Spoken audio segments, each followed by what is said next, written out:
Hello YouTube, this is that BMX guy. This is a video on looking inside the CB-E110 Shimano coaster brake hub. Now this is on a 20-inch wheel, which you would normally see a coaster brake on, children's bikes. In this case, this came off of a folding bike, a Disassembly CB-E110 that I have in other videos. So it's a vocal video, so we're gonna make it pretty long. But yeah, we're gonna take this apart and look inside. Let's take the axle nuts off. For these, they're kind of modern. They usually have a 15mm cone, so I'm good there. And these outside cones, lock nuts are, 11/16 or 17mm. So I just use adjustable. But first, before I do any of the teardown, I just take the axle nuts off. I'm going to take this guy off. Some people were commenting that you don't need to take the cog off. Well, I'm taking it off so I can clean up everything. It's a little bit easier to clean stuff when it's separated. Why leave it together? Make it more difficult than it needs to be. Now, normally this screwdriver works for this. We'll see if it works. If it doesn't.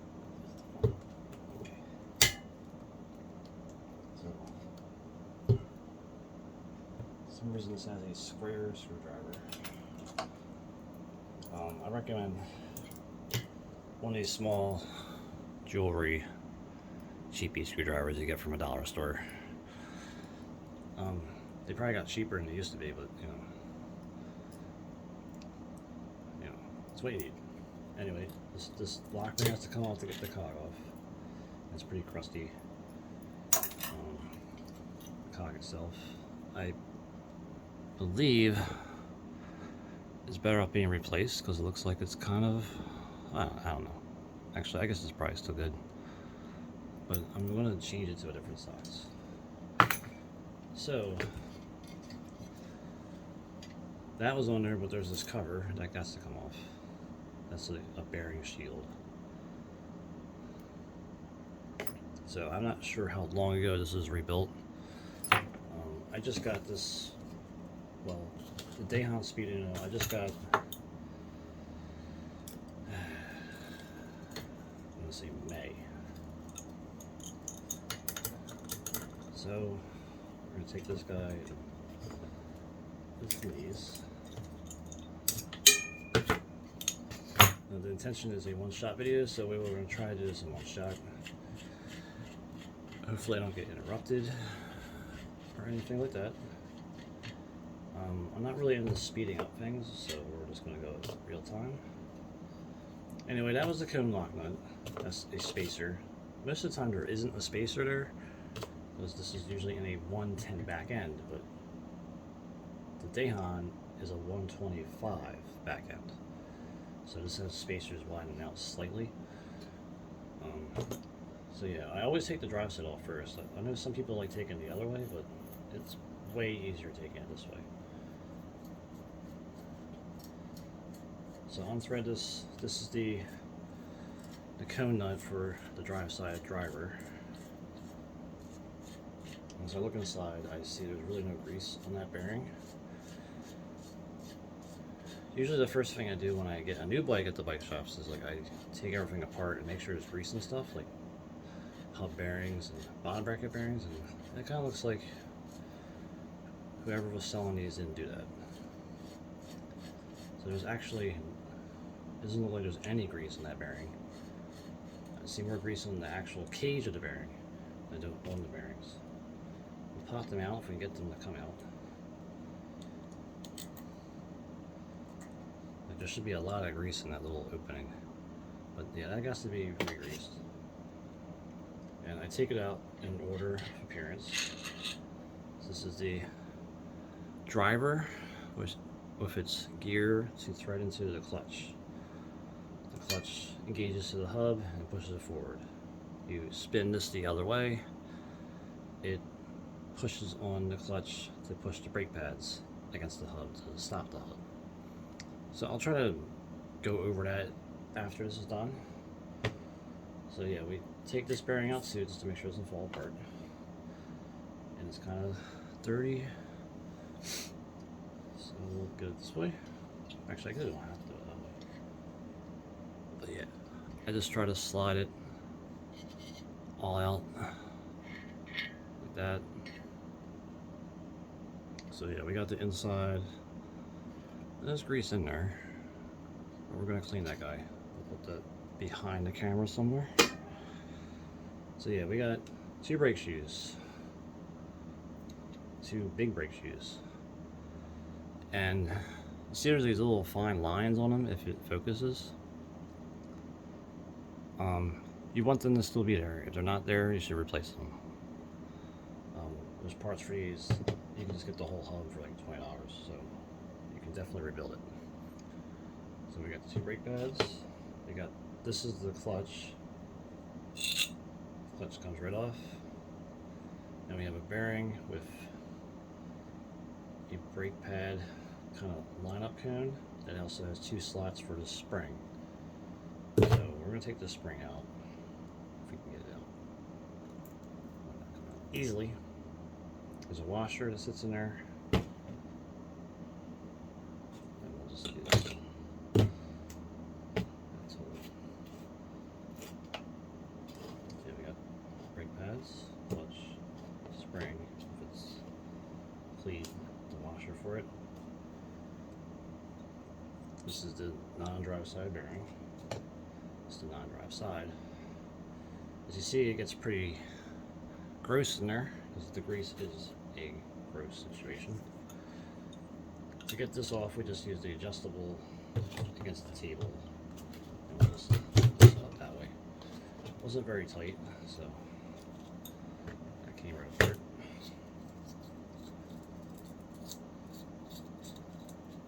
So you're wondering what this arm is. If you ever notice, every coaster rig has this arm.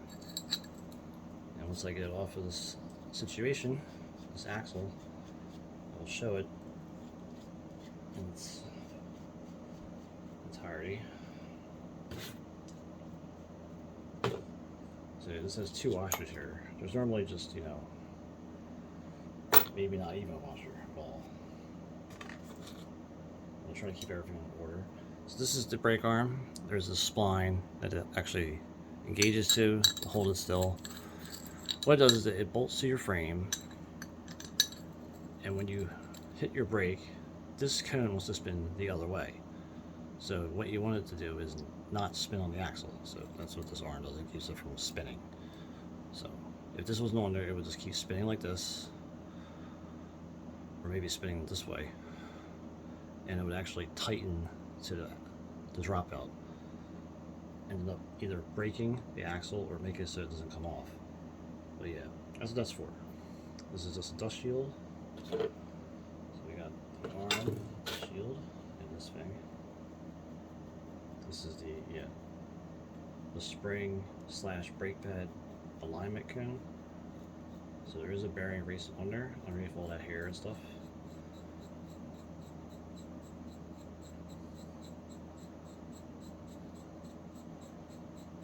So this is all about to be apart.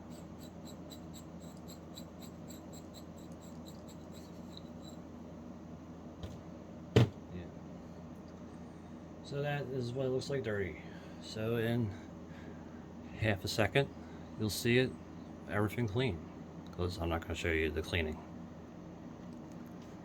Okay, so everything's cleaned. So I cleaned the hub shell.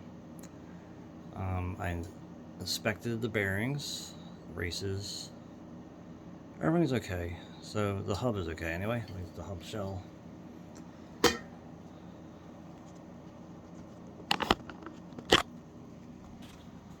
So the parts,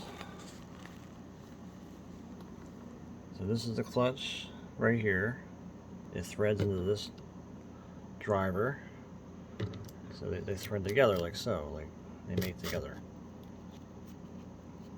When this threads in, it tightens against the hub and pushes it forward. When this loosens, it pushes the clutch backwards and into these brake pads.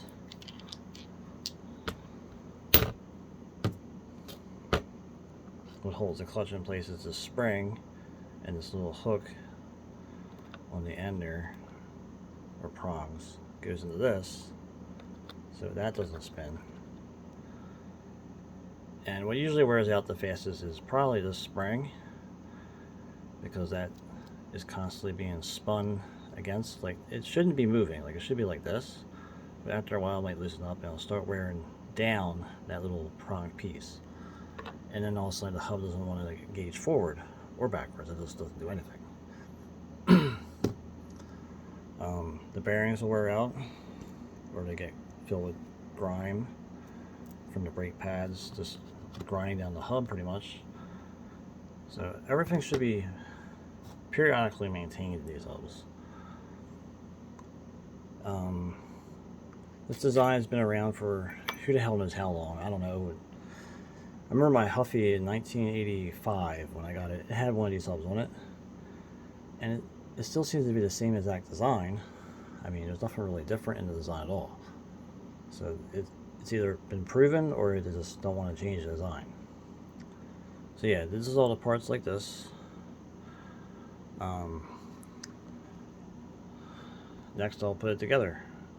So I'm actually going to grease everything.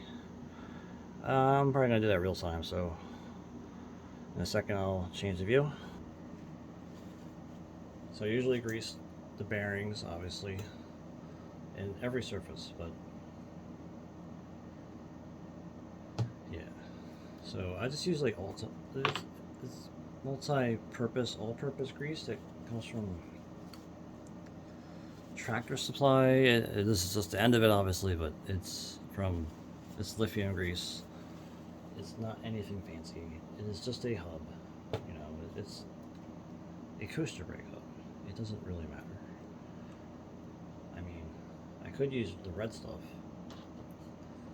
but I had to buy the red stuff somewhere. And, you know, I usually just use what's laying around in this case. But I'll pack the bearings in, get enough grease inside everywhere, make sure they're covered. It gets all over your hand, obviously. I'm not afraid to touch it. Lithium grease probably doesn't contain lead.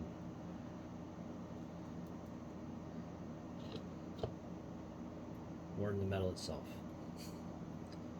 that's going on. So yeah, get some grease on all the bearings before I do anything else, because I want to get the grease off my hands.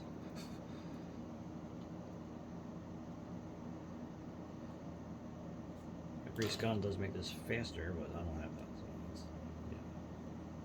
So yeah, we got that all together. Get this stuff off my hands.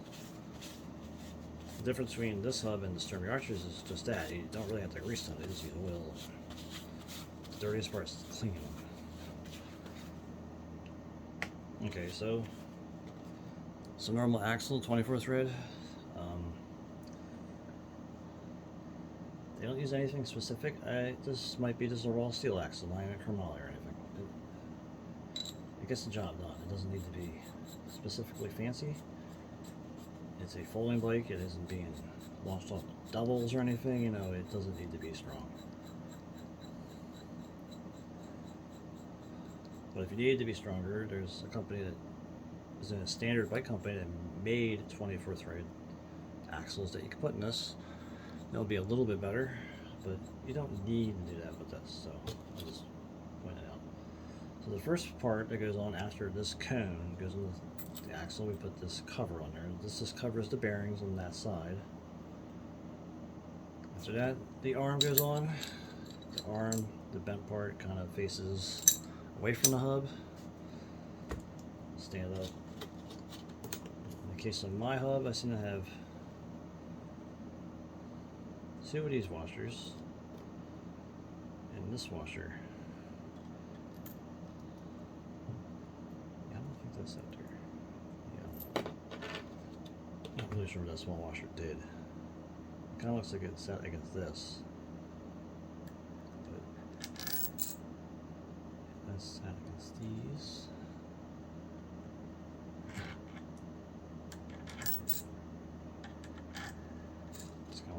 Here.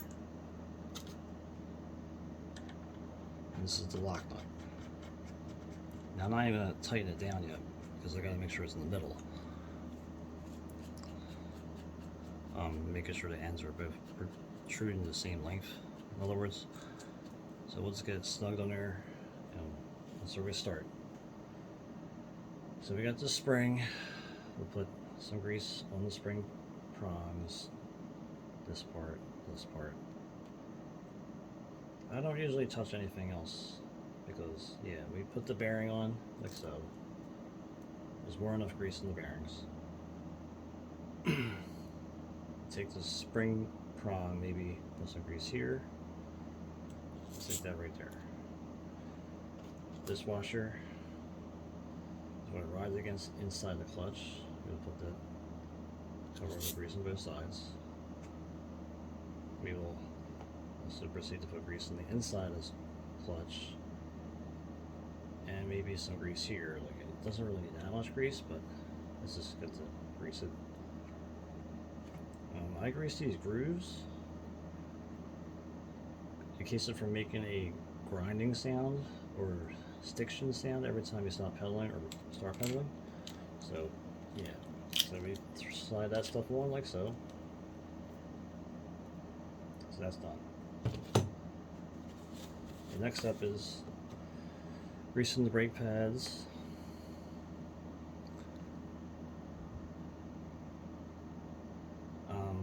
I just coat them. I don't usually go that crazy with it. I mean, it really doesn't affect their braking. The interesting part is that this bearing grease probably should be facing the other way. But yeah, so we have the other brake pad gets covered in grease. Same way as the other one. Put that in place.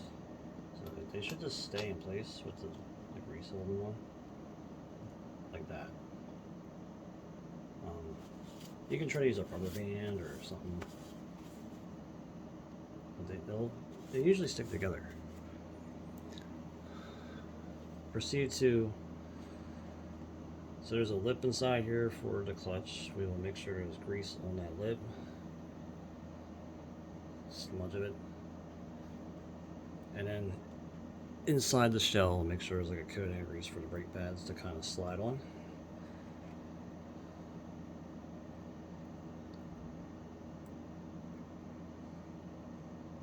I'll just put this on back down away from the picture because I can't put it on the table.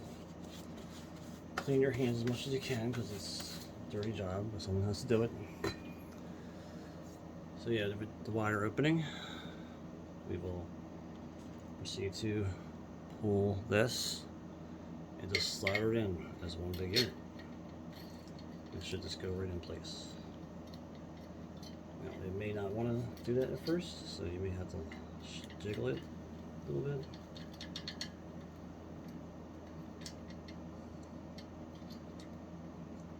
Or something. So we got the driver. The driver should get greased too. Some of the threads, maybe like where it touches the axle. Don't have to go crazy with the grease on it. You just don't forget to put that bearing on there. That's important. So that bearing goes first, and then the clutch. Actually, do this in one take.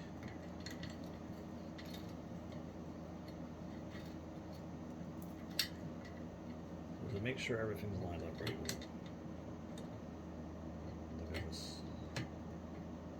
When I look at that, it doesn't look right. I'm going to pause it for a second. Okay, yeah. It just seems like it wasn't lined up, so it's lined up right now. So it should be just able to spin and push out. Stick this bearing on, obviously facing, that flat face faces out. And then we thread on the cone nut for the drive side. There's significantly less work to this than other hubs, and they intimidate people in a sense. It's because it's a coaster brake and it's just too many parts. People are afraid of grease. But it's pretty simple actually, the way this one goes together. There's people that take the brakes out and just make it like a free coaster in a sense. But it's not very reliable because without the brake pads in there, it kind of makes this spin even further, and it might not want to come back the other way. Yeah, so we'll get that spacer on.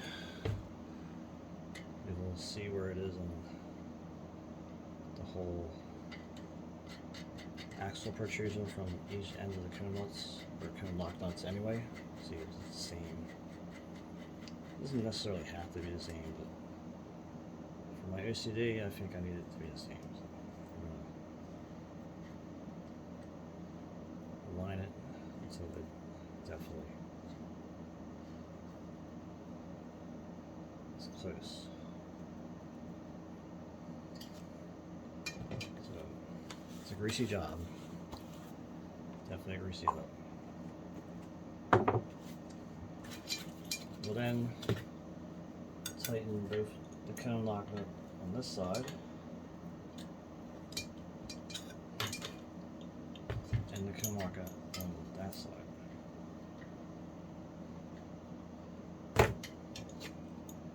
Now, you can use the arm as a wrench technically. It doesn't need to be crazy tight, it just needs to be tight enough. But I try to get it fairly tight. So there's a little bit of play in it right now, so we can actually snug it up a little tighter.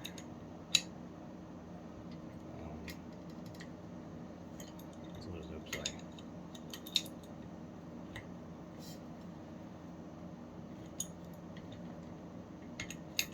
I'm trying to snug it up.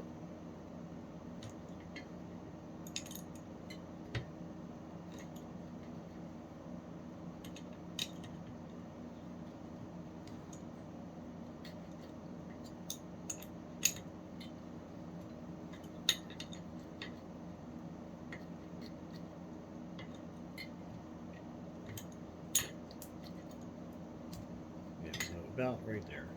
There should be barely any play at all in the hub. And it should be pretty good engagement where it goes like just a little bit, just a little bit. So we got brake and we have forward engagement. The thing about these is that they break in. So after maybe like ride it down the road it a little bit, I'll have to adjust it again, because they like doing that. So this cover has to go back on, like so. In this case, actually, it's little prongs. We've got the cob right here. That goes back on. And we got this spring. Now, Shimano decided to do with these square springs. Oh my god, these square springs. I don't know what they were thinking with these, but they are so hard to get on and off compared to the round ones. I'll say this now. Look, the round ones are definitely easier to form than these. So even though I was able to get on with my hands and not need a tool, it usually is a pain in order to break the whole hub still. So we got the axle nuts on, and we have the hub assembled. Maybe clean off any grease fingerprints that you see, clean your hands, all that stuff. And you got yourself a coaster brake overhaul. Anyway, this is that BMX guy, and thanks for watching. If you have any questions on what anything was in there, or why it seemed pretty easy to do, you can always ask. If it seemed like I was doing too much work, maybe you can ask that too. Like with all my other videos, I usually, approve the video messages, so just bear with me. It might take me a week. Anyway, that was the Shimano CB-E110 coaster brake. Complete teardown and overhaul. And thanks for watching.